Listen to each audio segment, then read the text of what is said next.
I'm Melissa. I'm Daniel. I'm Logan.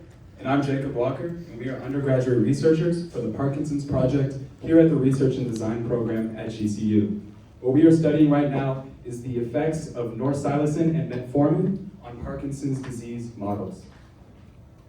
So what is Parkinson's disease?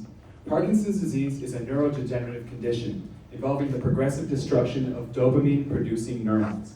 Now dopamine, as many of you guys understand, has implications in reward and pleasure pathways, but however, it is also very instrumental in cognitive and movement. In Parkinson's disease, alpha-synuclein is a misfolded protein that contributes to the destruction of these neurons. In addition, mitochondrial distress, as well as oxidative stress and inflammation contribute to the Parkinson's pathology. Individuals with Parkinson's disease suffer from a wide range of debilitating symptoms, including tremors, difficulty initiating movement, problems with memory, as well as mood disorders and trouble with balance. The purpose of our research is to explore novel preventative treatments for Parkinson's disease. We primarily focus on two compounds, metformin and psilocybin derivatives, as they have previously been shown in literature to have neuroprotective effects. We have recently published a systematic review of literature on this topic in a highly reputable journal, as you can see right here. The journal title is Progress in Neuropsychopharmacology and Biological Psychiatry. Since our work on the systematic review, we have shifted our focus primarily to hands-on lab work with cell cultures. So there currently is no cure for Parkinson's disease, which means that the current treatment models focus on treating the symptoms rather than the problem. This highlights the importance of exploring the novel preventative treatments for Parkinson's disease. The two primary leading drugs that are for the treatment model are dopaminergic drugs such as levodopa and carbidopa. However, they do have some undesirable side effects such as nausea, vomiting, anxiety, and drop in blood pressure. In addition to dopaminergic drugs, monoamine oxidase inhibitors are also utilized to help treat the symptoms of Parkinson's. What monoamine oxidase inhibitors do is that essentially they inhibit the breakdown of dopamine, thus increasing the amount of dopamine within the body. These have been shown to be very promising in the short term. However, they can contain a myriad of side effects, including hypertension, as well as death in some patients. In addition, more invasive techniques can also be used, such as deep brain stimulation, which involves the surgical implantation of a device into the brain to stimulate specific regions of the brain. This carries the risk of infection, as well as any other surgical complications. Next, we can also use transcranial magnetic stimulation, also known as TMS. This basically induces an electrical current in underlying brain tissue to help treat the cognitive and motor symptoms of Parkinson's disease. Prophylactic effects essentially means preventative effects. In the case of psilocybin and metformin, this is through neuroprotection. The mechanism of psilocybin's neuroprotection is through the activation of a key receptor known as the 5-HT2A serotonergic receptor. This receptor releases a key protein known as BDNF, or brain-derived neurotrophic factor. Now, this protein has been associated with neuronal repair, neuroprotection, and overall maintaining neuronal health. This BDNF has also been shown to decrease oxidative stress and alpha-synuclein accumulation, which, as Jacob mentioned earlier, is a hallmark of Parkinson's disease. Now, metformin is instrumental in increasing the levels of AMPK, also known as AMP-dependent kinase. This enzyme is instrumental for its antioxidant and anti-inflammatory properties, potentially halting the progression of Parkinson's disease. In addition, it has also been shown to reduce alpha-synuclein aggregation.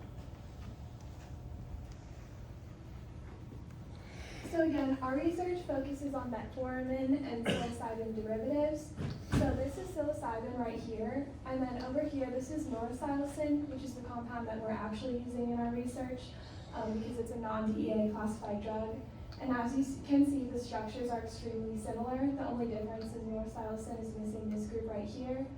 And they function in many of the same ways and bind to the same receptors. And this is the structure of metformin, the other compound we're using. So what we're doing in the lab is we're using cells. These are called SHSY5Y cells, but essentially these are just immature neurons.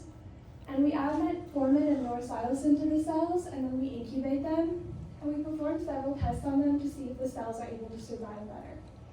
So we use retinoic acid, and what this does, it is essentially helps mature the neurons, so they're more similar to how they are in the brain, and gives us better accuracy. And then we perform something called an MTT assay, which is just where we add stress to the cells and measure how well they're able to survive.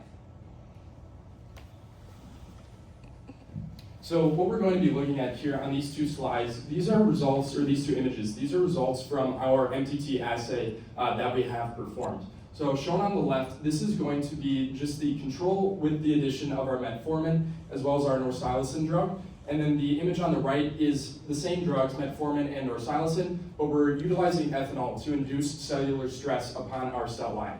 So the key takeaway on the left is when we're reading the MTT assay, we want to see a darker solution to signify that there's greater absorbance. What does the greater absorbance mean? This just means that there's greater cell presence in those vials. And on the left, there's a great amount of cell survivability, darker solutions in comparison with our control, as well as when the metformin and Norpsilocin are added. The key takeaway that we wanted to get to is with adding ethanol, shown on the left here, our control, there was very little to no presence when the cellular stress was induced with ethanol, but then when metformin and Norpsilocin were added, there was good presence of cellular survivability. And then this is the results for our experiment with Norpsilocin. So as absorbance increases, cell survivability increases. So right here, these cells did not have Norpsilocin added, so these are just neurons.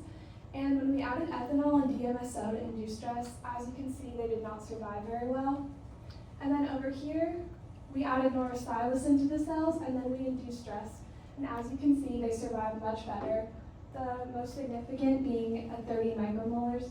So what this tells us is that Norpsilocin does protect the cells from stress and the type of damage seen in Parkinson's disease. And then this slide is also results from MTT assays, but the key takeaway from this one is we are going to be adding retinoic acid. So what does retinoic acid do? Melissa briefly mentioned it, but it's going to help promote the maturation of our neuron cell line. So on the left here, we're looking at metformin when it was added, and our control is going to be the ethanol as well as the DMSO. And when reading the charts, we want to look at the orange and gray bars. This is going to signify retinoic acid added for 6 days as well as for 8 days. So in our control over here on the left, there was a significant reduction in the amount of cell survivability when retinoic acid was added.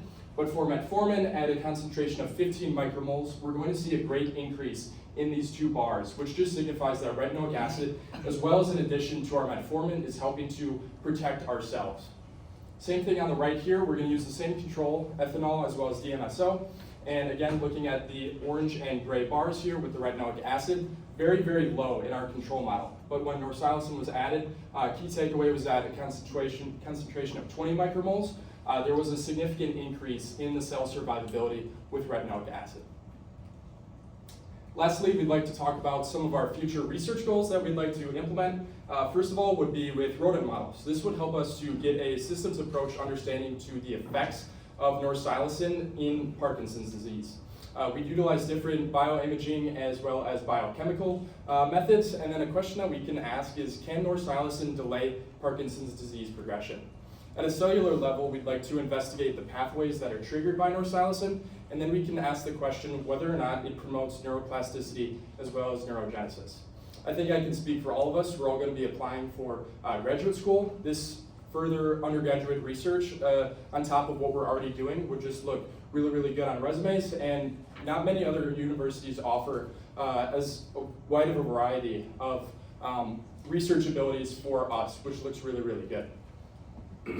Lastly, we'd like to acknowledge our Parkinson's research group as a part of the research and design program with the College of Natural Sciences, as well as our advisors, Dr. Clarkson and Dr. Jabbour. Thank you.